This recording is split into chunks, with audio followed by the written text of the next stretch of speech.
வணக்கம் நண்பர்களே. Lines media காணொலி ஊடகத்திற்கு உங்களுடைய ஆதரவை கொடுங்க. சப்ஸ்கிரைப் பண்ணுங்கள், லைக் பண்ணுங்கள், பெல் பட்டனை அமுக்குங்க. தொடர்ந்து எங்களுடன் இணைந்திருங்கள்.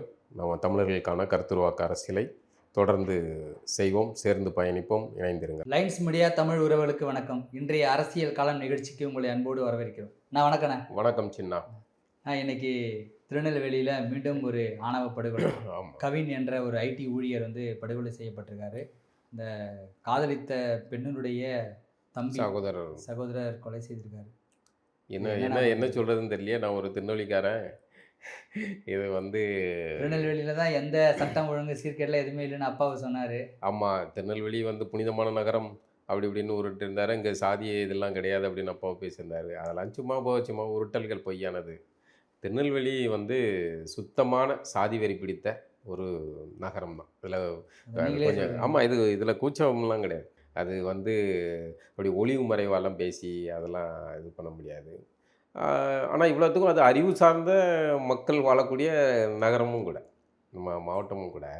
ஆனால் ஏன் இவ்வளோ இதாக மாறிக்கிட்டு இருக்கு அப்படிங்கிறது ரொம்ப இதாக இருக்குது. தொடர்ந்து ஏகப்பட்ட சம்பவங்கள் இந்த மாதிரியான விஷயங்கள் நடந்திருக்கு. சிபிஎம் தோழர்கள் ஒரு பையன் திருமணம் செஞ்சு வச்சாங்க. அதில் பிரச்சனைலாம் ஆச்சு.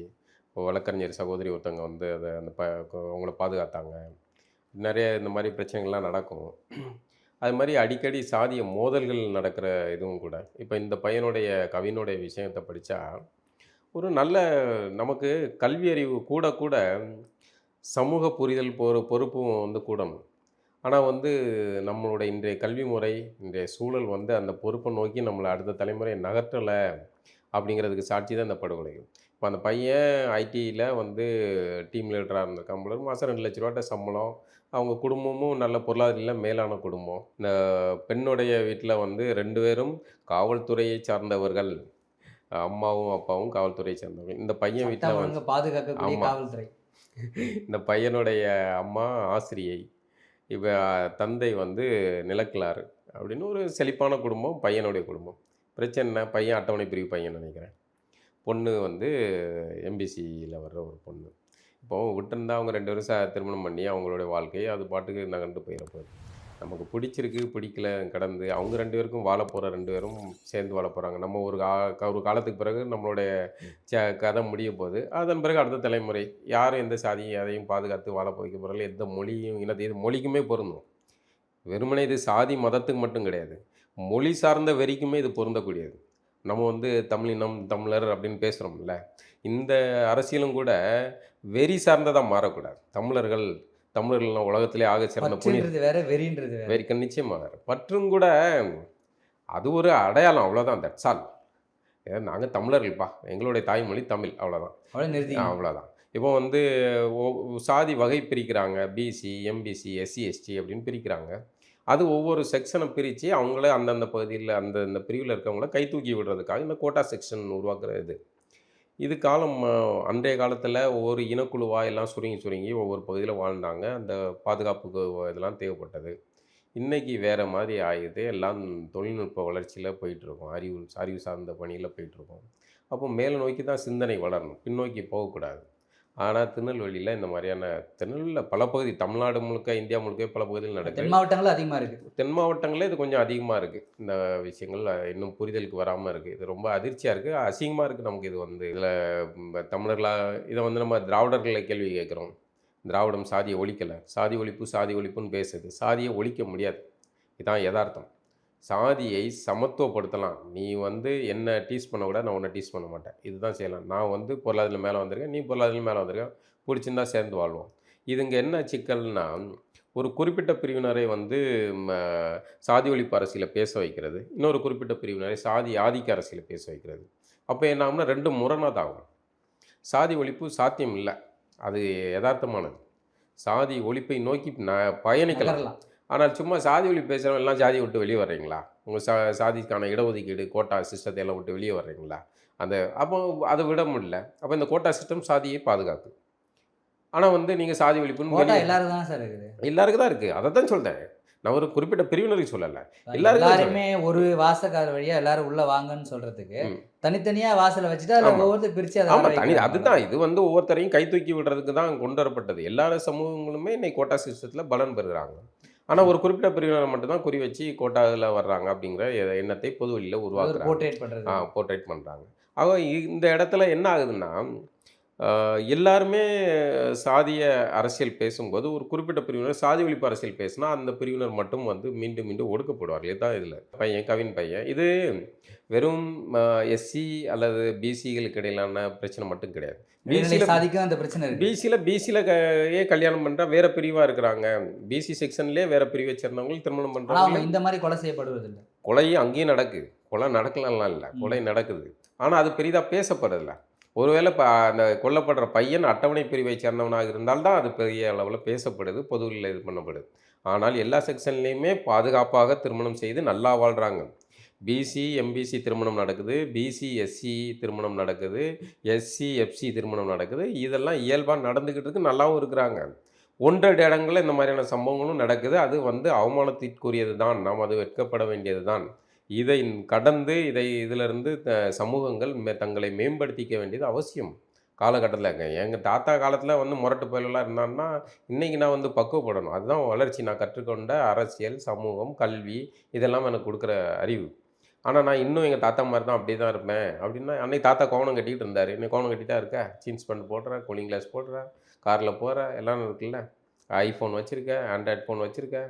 ஏன் மாறினா தாத்தா மாதிரி கோவணத்தை கட்டிட்டு வயலில் நிற்க வேண்டியதுன்னா? அப்போது காலத்துக்கு ஏற்றாப்புல எல்லா விஷயமும் மாறுது. இந்த விஷயம் சாதி சார்ந்த விஷயத்துலையும் மாறணும். இது எந்த இதுவுமே வந்து அந்த அடையாளத்தை கடந்து அது வந்து வெறியாக மாறும்போது அது இதில் தான் மாறும். இப்போ இந்த பையனை எடுத்துக்காங்களேன், அந்த பையன் சின்ன பையன், அந்த பொண்ணு மருத்துவர், சித்த மருத்துவர், பையன் ஐடியில் டீம் லீடராக இருக்கான். 2 பேரும் திருமணம் செஞ்சுருந்தாங்கன்னா அவங்க வாழ்க்கை தனியாக மகிழ்ச்சியாக போயிருக்கும். இதில் சம்மந்தம் இல்லாத அந்த அம்மா அப்பா வந்து வீட்டில் கண்டிப்பாக பிரச்சனை வந்திருக்கும், பேசி இருந்திருப்பாங்க. அவங்க 2 பேரும் காவல்துறையை சேர்ந்தவங்க. பையன் வந்து சின்ன பையன், அவன் வந்து கூட்டு வந்து ஒரு தன்னை விட வயதில் மூத்த ஒரு பையன்ட்ட வந்து வீட்டில் எல்லாம் ஓகே பேசியாச்சு, முதல்ல எதிர்ப்பு சொல்லிட்டு இருக்கான், எங்கள் அக்கா பின்னாடி சுத்தாத வைக்காதன்னு இது பண்ணிக்கலாம். பொதுவாகவே பசங்க செய்கிறது தான். அதே சமயம் அதுக்கப்புறம் திரும்ப என்ன ஆயிருக்கு, இது முடிவு வராதுன்னொன்னே வீட்டில் காவல்துறை இருக்கிறதுனால நான் இன்னும் கூடுதல் இதாகிடுது. அந்த அதே பையனை கூட்டு வந்து வீட்டில் வாங்க எல்லாம் பேசி இது பண்ணி முடிச்சுக்கலாம் அப்படின்னு கூட்டு வந்து கொள்வது இருக்குல்ல, எவ்வளோ பெரிய நம்பிக்கை துரோகம். எத்தனை அந்த பிள்ளை நிம்மதியாக வாழ்ந்துட முடியுமா? அதுவும் உன் வீட்டு வாசலில் வச்சு நீ வெட்டி கொள்கிற. இப்போ அந்த தந்தை போலீஸ் காவல்துறையை சேர்ந்த 2 பேருமே அவங்க என்ன மாதிரியான குழந்தையை வளர்த்துருக்காங்க? அப்போ காவல்துறையை சார்ந்தவர்கள் அவங்க 2 பேர் தம் பிள்ளையை இந்த லட்சத்தில் வச்சுருந்தாங்கன்னா அவங்க வந்து சட்ட ஒழுங்கு விஷயத்தில் அவங்க எப்படி நடந்திருப்பாங்க? அவங்ககிட்ட வர்ற வழக்குகளை அவங்க எப்படி டீல் பண்ணியிருப்பாங்க? சாதிப்பட்டோடு தான் இருந்திருப்பாங்க. ஏன்னா உங்கள் குழந்தைகளே சாதிப்பட்டோடு தான் வளர்த்துருக்கீங்க. இந்த மாதிரியான வெறி இதெல்லாம் இந்த அடுத்த தலைமுறை வந்து இந்த வாட்ஸ்அப் குழுக்கள், இந்த சமூக வலைதள குழுக்கள் மூலமாக சாதி வெறி வந்து ஊட்டப்படுது. அதனால தான் திருநெல்வேலி பகுதியில் சின்ன சின்ன பசங்க, ஸ்கூல் படிக்கிற பசங்களுக்கெல்லாம் சாதி கயிறுகளை கட்டிக்கிட்டு ஒரு கேங்காக மாறிக்கிட்டு அடிச்சுக்கிட்டு இது பண்ணிகிட்டு இருக்காங்க. அந்த முந்தி மாதிரிலாம் அப்படி கிடையாது. எல்லா பசங்களும் எல்லாரும் இருக்கும், சாதிய இதில் இருக்கும். ஆனால் இந்த மாதிரியான வீரியமான அளவுக்கு சூழல் போல இது ரொம்ப ஆபத்தாக மாறிட்டு மற்ற மாவட்டங்களை கடந்து திருநெல்வேலி பகுதியில் இந்த மோதல் போக்கு அதிகமாகிட்டு இருக்கு. இப்போ இதில் ஒரு ஆண் வந்து எந்த இனத்தாக இருந்தாலும் யார் வேணாலும் காதலிக்கலாம். இதில் யார் வேணாலும் அவங்க காதலிக்கலாம். அதை பெற்றோர் வந்து அதை அட்ஜஸ்ட் பண்ணிக்கிறாங்க, அக்செப்ட் பண்ணுறாங்க. ஆனால் ஒரு பெண் வந்து தனக்கு பிடிச்சிருந்தாலும் ஆனால் இவங்க சொல்கிற அந்த சமூகத்தில் தான் அந்த காதல், இவங்க சொல்கிற அந்த பையனை தான் கல்யாணம் பண்ணிக்கிறோம். இந்த மனநிலை எப்படி பார்க்குறீங்க? அதே உங்களுக்கு என்னன்னா அக்செப்ட் பண்ணுறீங்க, அதை ஒரு பெண் பண்ணால் அக்செப்ட் பண்ண மாட்டேங்கிறீங்க. இல்லை, அது என்னென்னா பெண் வந்து நம்ம வீட்டிலேருந்து வேறொரு இடத்துக்கு போகுது, ஆண் வந்து வெளியிலேருந்து ஒரு பொண்ணை கூப்பிட்டு வரோம். அப்போ இந்த ரெண்டும் வித்தியாசமாக இருக்குது. பெருவாரி பார்த்தீங்கன்னா இஸ்லாமிய இதில் வெளியில் இருக்கிற வேறு மதத்தை சேர்ந்த பொண்ணை காதல் திருமணம் செஞ்சாங்கன்னா கூட்டு வந்து மதம் மாதிரி வாழ்ந்துக்கிடுவாங்க. ஆனால் ஒரு இஸ்லாமிய பொண்ணை ஒரு இந்து பையனோ வேறு ஒரு கிறிஸ்தவ பையனோ திருமணம் பண்ணுறது அத்தனை எளிதாக நடக்காது. அங்கே பேஸ் இல்லை, அங்கே மதம் பேஸ்ட் ஆயிடுது. அதே மாதிரி தான் இங்கே சாதியிலையுமே வேறு சாதியிலேருந்து பெண் எடுத்துக்கிட்டாங்க. அதுலேயுமே வந்து என்ன சிக்கல்னா, பொதுவாக எல்லா சாதி மத இதுகளும் தடை, சாதி மதம் தடை இல்லை அப்படின்னாலுமே அது வந்து எஸ்சி எஸ்டி மட்டுமே வந்து சிக்கலாக மாறி இருக்குது. பொண்ணு வந்து ஒரு பிசி பையன் வீட்டுக்கு போகுது, எஸ்சி பொண்ணு ஒரு பிசி பையன் வீட்டுக்கு போகுதுங்கிறது கொஞ்சம் இயல்பாக மாறிடுது. ஏன்னா இங்கே அக்செப்டபுளாக இருக்குது, இங்கேயுமே எதிர்ப்பாங்க.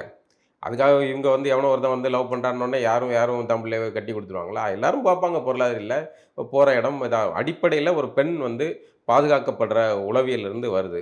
தன் வீட்டு பெண் போகிற இடம் நல்லா இருக்கணும், கௌரவமானதாக இருக்கணும், மதிப்பு மிக்கதாக இருக்கணும், செல்வ செழிப்போடு இருக்கணும். இதுதான் வந்து இதுக்கு பின்னாடி இருக்கிறது. அதுவும் இல்லாம பெண் தான் அடுத்த தலைமுறையை கடத்தக்கூடிய ஒரு விஷயத்தை இயற்கையாகவே அவங்க வச்சிருக்காங்க, கர்ப்பப்பை அப்படிங்கிறது. அப்போ அந்த அந்த கரு அது அதுதான் அடுத்த தலைமுறை இது பண்ணுது. அப்போ தன் வீட்டு சொத்து, தன் வீட்டு மகாலட்சுமி வேற ஒருத்தவங்க வீட்டுக்கு போறத வந்து இந்த குடும்பம் வந்து ஏத்துக்க தயாரா இருக்க மாட்டுது. இதான் சாதிய மூளையில தெரியும். அது ஒண்ணும் கிடையாது. அந்த பையன் ஒரு ஆண். அந்த பையனுக்கு மேல இப்படி ஒரு ஸ்டிக்கர் இந்த சாதிக்கு பதிலா வேற ஒரு சாதி ஸ்டிக்கர் ஒட்டுனா சமமாயிடுறான். இந்த கவின் பையன் இப்போ அட்டவணை பிரிவு பையனா இல்லாம, அது ஒரு எ ம பிசி பையனா இல்ல அந்த பையனோட அந்த பொண்ணுடைய அதே சமூகமா இருந்திருந்தா, அந்த பையன் நல்லவனா இருப்பான். அவன வெட்ட வேண்டிய தேவையில்ல. என்ன ஆயிருது? ஆண் அதே ஆண் தானே! அதே முகம் தானே! அதே பையன் தானே! அப்ப எது இதா இருக்கு? இந்த மூளை. உளவியல் மூளையில வந்து ஒரு சாதிய விஷயம் வந்து சாதியத்தில ஏற்றத்தாழ்வு நம்ம உருவாக்கி வச்சோம். இப்போ ஒவ்வொரு இதுவுமே தொழில் வழி குலங்கள் தான். தொழில் வழி குலங்களாக தான் நம்ம எல்லாமே பிரிஞ்சு பிரிஞ்சு இருக்கணும். அந்த தொழில் வழி குலங்களுக்கு ஒரு பாதுகாப்பு தேவைப்படுது. அதுக்கு ஒரு சங்கங்கள் உருவாயிருது. இப்படி உருவானது அதுக்கப்புறம் என்ன ஆகுதுன்னா, நான் எங்க வீட்டு பிள்ளையாரும் அது இயல்பாவே நீங்க கிராமப்புறங்கள்ல நம்ம தெரு பிள்ளைய வேற ஒரு ஏரியாக்காரன் வந்து சைட் அடிக்கவோ, சைக்கிள்ல பின்னாடி வந்து சுத்துனாலோ, உள்ளூர்காரன் வந்து "ஏய் என்னப்பா? யார்ப்பா நீன்னு?" கேட்க தான் செய்வான். அடி 4 போட்டு வெளுத்து அனுப்பத்தான் செய்வாங்க. இது என்னன்னா, நம்ம ஏரியா பிள்ளைய பாதுகாக்கணும். வேற எதுவும் சிக்கல் வந்துரக்கூடாதுங்கிறதுல தான் வருது. அதே சமயம் 2 ஆளக்கூடிய 2 பேர் வந்து சேர்ந்து வாழ்றாங்க. அது அவங்களுடைய தனிப்பட்ட சுதந்திரம். அவங்களுடைய குடும்பத்தை சார்ந்தவர்களுக்கான பிரச்சனை அப்படிங்கிறத கடந்து, இதுக்கு முன்னாடி வேற சாதிய குழுக்கள்லாம் வரும்போது இது சிக்கலாகுது. உண்மையிலே இது வருத்தமா தான் இருக்கு. வாழ வேண்டிய பிள்ளைங்கள வந்து அநியாயமா வெட்டி சரி, இந்த கொல்றாங்க. மாதிரியான ஆணவ படுகொலைகள் வந்து நெறைய நடந்திருக்குது. முன்னாடி நெறைய விரல் விட்டா நெறைய நடந்திருக்குது. இந்த எல்லா ஆணவ படுகொலையிலயும் ஆண்கள் தான் பாதிக்கப்படுறாங்க. அவங்க ம். அதிகபட்சமா அட்டவணை பிரிவினரா இருக்கிறாங்க. ம். இந்த ஆணவ கொலைய தடுக்கிறதுக்கான புதிய ஒரு சட்டம் வேணும். ம். அந்த அவங்கள பாதுகாக்கிறதுக்கான சட்டங்கள் இல்ல வேணும்னு அப்படியே சொல்லிட்டு வெறுமனே அட்டவணை பிரிவினர் மட்டும் கிடையாது. நான் இப்போ ஒரே சமூகத்தை சேர்ந்த பையன வெட்டி கொண்டாங்க. ஆனா இல்ல அது சொந்த அப்படி பையன் தான். பாதிக்கப்பட்டாலும் ஆண்கள் அதிகமா பாதிக்கப்படுறாங்க. இது வந்து அதிகம். ஆண்கள் பாதிக்கப்படுறாங்க. இத வந்து தடுக்கணும் அப்படின்னு சொல்லிட்டு கூட்டணியில இருக்கிற திருமாவளவன் வந்து நெறைய முறை அவர் பிரஷர் குடுக்குறாரு. ஒரு தனி சட்டத்தை இயற்றணும். இல்ல இருக்கிற சட்டமே போதும் அப்படின்னு ம். அவங்க சொல்றாங்க. ம். இத இது மாரி நடக்காம இருக்கிறதுக்கு என்ன மாரியான பாதுகாப்புகள் இல்ல திராவிட தேவைப்படுது? அரசியல் ஒரு காலமும் சாதிய ஒழிக்காது சார். சாதியை ஒழிக்கிறேன்னு சொல்லி அது மேலும் மேலும் கூர்த்திட்டிக்கிட்டே இருக்கும். அது திருமாவளவன் தான் சாதி ஒழிப்பு சட்டத்தை கொண்டு வரணும்னு சொல்லணுமா? ஏன் ஸ்டாலின் சொல்லக்கூடாதா? ஸ்டாலின் கூட இருக்கிற வீரமணிகள், சுபவீக்கள்லாம் சொல்ல மாட்டாங்களா? ஏன் அவங்களாம் அத தீவிரப்படுத்தக்கூடாதா? ஏன் திருமாவளவன் தான் பேசணும்? ஏன் திருமாவளவனுக்கு தான் சாதிய ஒழிக்கணுமா? சாதி ஒழிப்புங்கிறது சாத்தியமே இல்லாதது. ஏன் சாதியை சமத்துவப்படுத்துவோம். முதல்ல நீ வந்து நீ இன்னார், நீ இன்னார், நீ வணக்கம் சொன்னா நானும் வணக்கம் சொல்லுவேன்.